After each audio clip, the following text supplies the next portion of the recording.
This is Radio Now 95.3 FM. Come for the news, stay for informed conversations. Welcome to our special interview on Radio Now 95.3 FM. My name is Abiodun Adelore.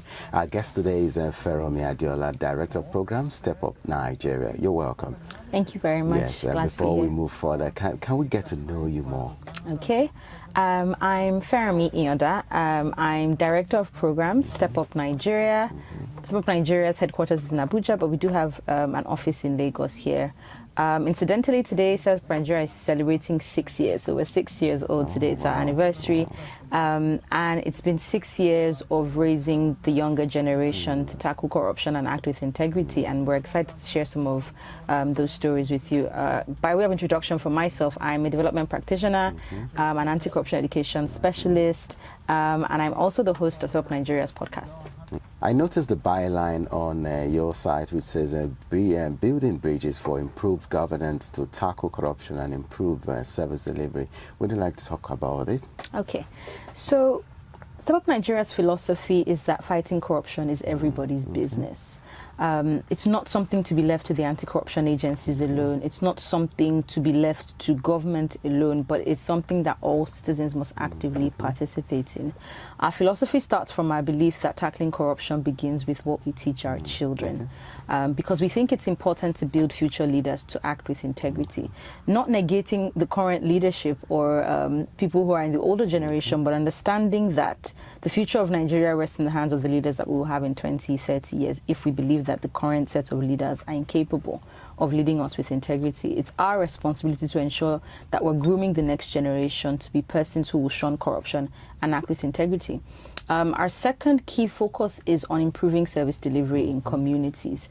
And it's not something where we want to go to communities to improve access to key services like education or water or healthcare, but we work to empower communities themselves with the knowledge required and the skill sets to engage their elected representatives on service delivery issues. So that's the linkages that we're building, bringing the government to citizens and citizens to the government to have those constructive conversations to ensure that key services are delivered to communities. More like catching them young. Yes. All right, can you share some specific examples of successful initiatives or programs that StepUp Nigeria has implemented to combat corruption at the grassroots level? Okay, so StepUp Nigeria has 3 key initiatives. The first one, as you've already said, is called the Catch Them Young initiative. And I've explained why we do that. So how we started, since 2018, we've launched 4 anti-corruption storybooks. So these are, the storybooks. And we also have animated films. So we have 3 cartoons, we have virtual reality films, we have an integrity board game as well. The philosophy is that corruption is a little bit of a difficult concept even for adults to understand. So if we want to begin to teach young people about corruption, how can we do it in a way that is fun and engaging while they are learning in the classroom? And this was what led us to create the storybooks, the cartoons, and the board game. And we go to schools, so we've currently worked in 7 states in Nigeria, and I mentioned we are in Lagos State as well. And we're empowering the schools themselves to include anti-corruption values in the curriculum, being taught as part of English or civic education, security education. We ourselves engage the children in the schools. And then moving from there, we train teachers, because we do believe that if we can't get to every single child in Nigeria, but we can train as many teachers who will train the children. And so we have a teachers training program on creative approaches to teach anti-corruption education in the classroom. And then further from that, we started engaging parents, because teachers complained that parents were the ones who were introducing counter values to what was being taught in the schools. So we started engaging parents at PTAs as well on how they can begin to instill these values in the home front. And then the final problem we heard was it's the school owners. It's business-driven mindset that allows corrupt practices like cheating to occur in the classroom. So we started an integrity certification program that teaches school owners on how to build a culture of integrity from their admissions processes, academic integrity, how they teach anti-corruption, and building that environment where we can actually raise young integrity champions. So that's our Catch Them Young initiative in a nutshell. But on the second side, like I mentioned, we do work with empowering youth in communities. We believe in the power of young people to galvanize for collective action, to get services delivered. And we created virtual reality films that we are currently using to engage communities. And those films immerse them into a reality that shows them what it would be like if they did things differently, if they didn't sell their votes, if they didn't allow themselves to be used by politicians, but they bargained using the needs of their community. How would it be if they can get that? And we saw some of that last year in communities we worked with in Nasarawa State, who were able to engage with their elected officials and get access to clean water, boreholes, transformers were restored for power. And really just teaching people that you can do something. I think our philosophy is that I can take action, not the next person, not the government, but what can like I do? taking ownership. Yes, taking ownership for the fight against corruption in Nigeria. I think the shirt I'm wearing today says fighting corruption begins with you and me, and it's a charge to say, look inward and not outward, to say what can I do in my school, in my home, in my community, in my office today to stand for integrity, because that's corruption cannot be fought. It's too big a monster, and we hear all the time that corruption fights back. So it requires the individual person to make that commitment to say, I will not act in corruption, but I will act with integrity. And that's what we're training young people and children to do every day. All right, looking at all that has been done, it's huge, and it's something that with time would produce the desired result. But one of the questions I like to ask is, what challenges do you face in the course of doing this? Because I know it's not easy to go out there and get to the people. I know there will be some resistance and all of that. Yeah. So thank you for that question, because people don't see that the work may be difficult. People just say, oh, they're talking to children. In the last 6 years, we've reached over 55,000 children across the 7 states. And one of the initial difficulties we faced was, why children? Why should you even be talking to children about corruption? It was the idea that children were too young to be having these conversations, and that we should go to secondary school and universities. And we had to fight with the schools, with the basic education boards, to explain why it was important, how foundational years are important as building blocks in who people become as adults, and that if we don't start then, when you get to 15, 16, 18, most people have already formed who they want to be, which is why we're insisting that they have to be caught young. So it was fighting, where do we start teaching this from? Another thing is accessibility. We find that majority of the over 1,000 schools that we've been to are low-cost private schools. And we find that schools who, have people from a lower demographic are more inclined to receiving this kind of education compared to high-end, very expensive schools. It may be that this kind of integrity education is not a priority for them at the moment, but it's also, you get to schools who say, we don't want this. We don't want anything to do with this. We find that interesting because our program is funded by the MacArthur Foundation, so it's not like schools have to pay for any of the content. The books are free. It's free. Trainings are free. All of it has been free. But it's just finding that Nigerians, or some Nigerians, some schools, were not even interested in hearing anti-corruption education for anything. I would also say working with government. We mentioned about curriculum change, because as we've said, it's not realistic to say we will reach every single child in Nigeria. So we thought, how can we ensure that we can integrate this teaching on a larger scale, so that even in places where we don't go, it will be institutionalized. So, we've approached, basic education boards in all the states that we've been, the Ministry of Education, NERDC, but working to adapt things in the curriculum is a bit more difficult. So it's been a bit challenging to get a national approval in all the states to use these kinds of tools to teach anti-corruption. Only one of the books, Halima's Vote, has been approved by the National Education Research Development Council. That's the NERDC. So this is approved to be used.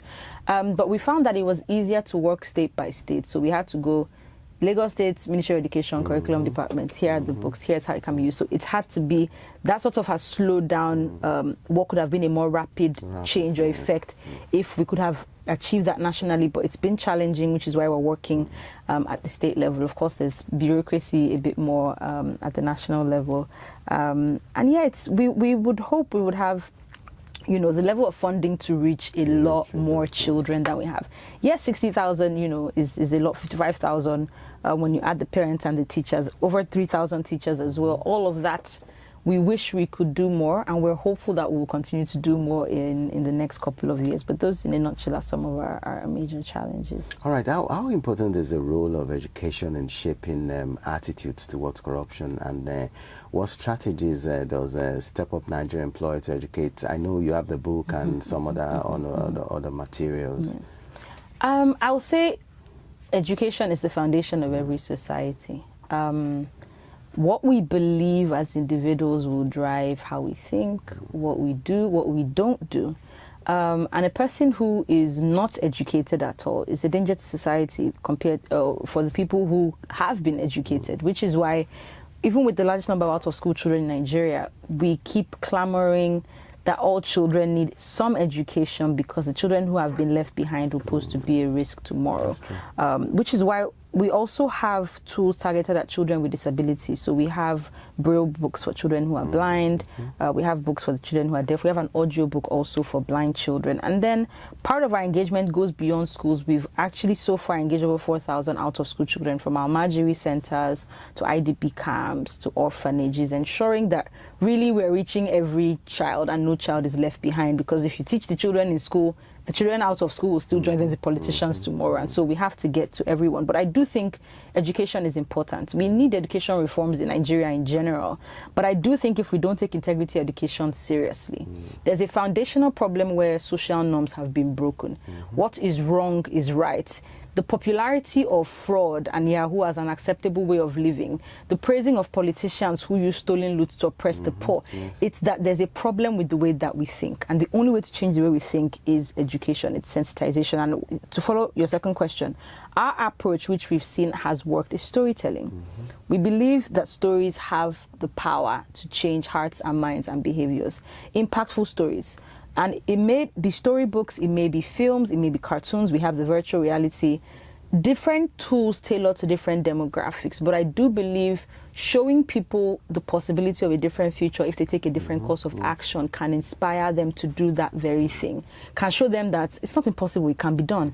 And that can inspire people to take the necessary action required to cause the change that we require to see in Nigeria. All right, it's good enough that you are reaching out to the out-of-school children, because whether we like it or not, we have a larger population of children out there who do not have access to education, and all this effort will not work successfully if we don't. If you don't look towards that side, because at the end of the day, there will still be a problem. So it's good that you're looking at that area. I just want to ask, what role does technology play in your anti-corruption efforts, and how has it helped improve transparency and accountability, most especially in the public service? Okay. I think technology is important because it's a globalized world, and with the advent of artificial intelligence, it's making work processes faster. And that's why I think at StepUp, what we started to use were technology tools even for the children, which include things like the animations, which we do for the kids, even our board game as well. And then I think the most innovative approach that we have employed is our virtual reality, which is also new, which immerses one into, a different reality, which is the story that we're telling. So recently we've worked with education stakeholders across the gamut: Ministry of Education, secondary and primary education boards, curriculum services, quality assurance, the whole 9 yards. And our virtual reality program was targeted at reforming corruption in the education sector. And what we did was invite those stakeholders to view the virtual reality film. And it was showing them the cost, the negative effects of kickbacks, gift-taking from contractors in providing access to quality education for children, how the schools are built, the quality of supply of chairs, the quantity. And our hope was that the stakeholders that we engage will begin to pledge to take actions in their different ministries, departments and agencies to tackle corruption, to ensure that procurement laws are followed, to reduce kickbacks in their agencies. And we implemented that in 3 states using virtual reality as technology to ensure, to improve transparency in public sector engagement, particularly in the education sector. And we have found 1 or 2 individuals, working in universities or secondary schools, who after our engagements have ensured that there's a procurement policy where it didn't exist, and where it did exist, ensuring that that policy is being followed. All right. How do you measure the effectiveness of your anti-corruption program, and what indicators do you look for to gauge success? Okay. So behavioral change is a bit difficult to measure. I think that's why your question is very important. How do we know that what we're doing is working? With the children particularly, what we've been able to do over the years is something called a randomized control trial. And that involves having a control group and a treatment group. One group receives anti-corruption education, and we're able to use evaluations using an exam-like setting with the control group who does not receive any anti-corruption education, and compare the effects particularly on cheating behaviors. So in the last 2 years, we focused on seeing how anti-corruption education can change cheating behaviors in young people in schools. And our sample size is about 3,600 children across 3 states. And one group either watches an anti-corruption film or reads an anti-corruption book, and the other group watches something that has no values. And then we put them in an exam-like setting, and we test what group of children is more likely to cheat for themselves or for others, those who have been exposed to this teaching versus those who have not been. And we've seen with statistical significance that children who have been exposed to anti-corruption education are less likely rather to cheat for themselves and for their friends than those who didn't receive that form of education at all. So that was really powerful. That showed us it worked. Another thing very quickly would be, we have an anti-corruption star awards every year. And that is to award people who have taken exemplary action.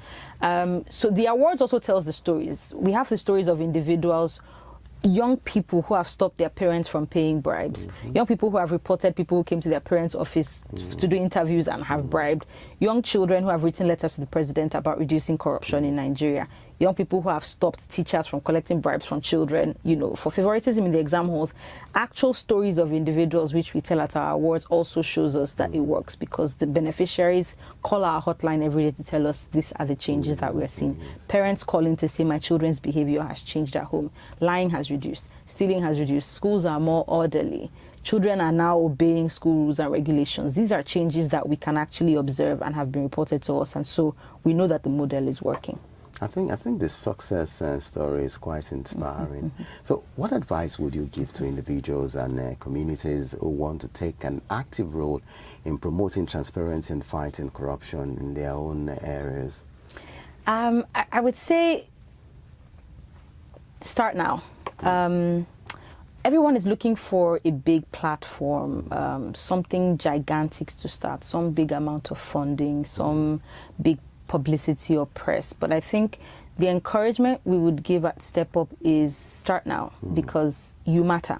The one matters as much as the whole matters. So if you're the only person in your community saying, no, this community will not sell our votes, we're going to demand that we get a hospital or a clinic or a school, you have the power to catalyze the rest of your community to do the same thing. So it's an encouragement that no one is too small, no one is unimportant, no one is too insignificant to begin to make that change, and that your voice matters. This advocacy that we're doing, here in schools, you can begin to. We have free tools available. I really encourage people to reach out to us. Our website is stepupnigeria.org. Leave us a message, an email, or a phone call. We have free tools that you can begin to use today as a teacher to begin to engage children in your school, as a parent in the home, as a school owner building those structures, or even just an ordinary concerned citizen who wants to begin anti-corruption education. We have the tools and free trainings available that people can join in and become integrity champions as well. So start today. All right, looking ahead, what are the key priorities for StepUp Nigeria in the coming years, and how do you plan to scale up your impact in promoting an anti-corruption culture? Okay, so priorities in the coming years is really consolidating anti-corruption efforts. In the last 6 years, as I've mentioned, 60,000 children, 3,000 teachers. What we hope to share with Nigeria and the rest of the world in the coming years is evidence. We want to show people what works. We want to recommend to governments, to countries, to schools, to agencies to say, we want to make this change, and it has to start with children, and this is the way to do it. So expect a lot of policy briefs, a lot of reports, evidence-based reports on what works, approaches, tools, and recommendations in that area. So we're going to be churning out a lot of reports and information in the next coming years. And also a fellowship program for youth. We have an annual fellowship program for young people in communities, empowering them to begin this conversation with their elected officials. So we will continue to run our fellowship programs. And of course, course, we never leave our children behind. We'll continue this sensitization education with young people, and that's something we hope to continue to train teachers and parents going forward, to continue this advocacy against corruption. So in terms of scaling up, different funding sources, of course, but we hope to be able to continue this work and expand to more states than we currently have reached in Nigeria today. All right, I'd like to thank you very much for being part of this conversation today. I personally have learned a lot, and I know that those who are watching, those who are listening out there would also have a lot to learn from this. Thank you very much for being part of it. Thank you very much. Yes. It was an honor and a pleasure to be here today. Thank you for your time. And that's a package for today. We've been speaking with the Director of Programs for StepUp Nigeria, Feranmi Iyanda. Thank you very much for coming. Till next time, my name is Abiodun Adelore. This is Radio Now 95.3 FM. Come for the news, stay for informed conversations.